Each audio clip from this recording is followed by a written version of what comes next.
Donald Trump mis en accusation par la Chambre des représentants pour la deuxième fois pendant son mandat et moins d'une semaine avant son départ de la Maison-Blanche. Une première pour un président américain.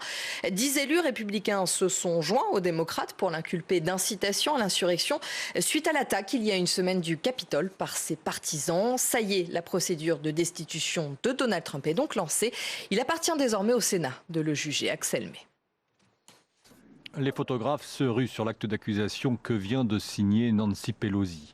La présidente de la Chambre des représentants à majorité démocrate a même reçu, contrairement à la première procédure de destitution lancée en 2019, le soutien de 10 élus républicains.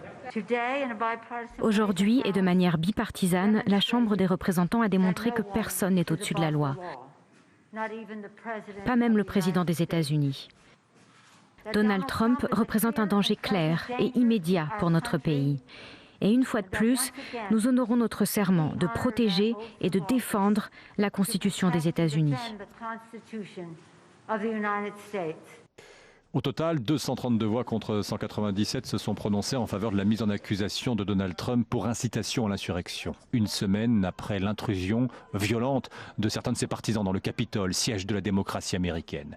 Mais pour Kevin McCarthy, patron des Républicains à la Chambre des représentants, si le président n'est pas exempt de faute dans cette attaque, la procédure de destitution, d'impeachment, n'est pas adaptée et il y a le risque d'attiser les divisions aux États-Unis. Dans une vidéo diffusée après le vote, via le compte Twitter de la Maison-Blanche, le sien ayant été suspendu, Donald Trump n'a fait aucune mention de l'impeachment, mais a condamné les violences. Que vous soyez de droite ou de gauche, démocrate ou républicain, rien ne justifie la violence. Aucune excuse, aucune exception. L'Amérique est un État de droit. L'ouverture de la procédure de destitution, désormais approuvée par la Chambre des représentants, il appartient au Sénat d'organiser le procès de Donald Trump, mais le calendrier reste très incertain.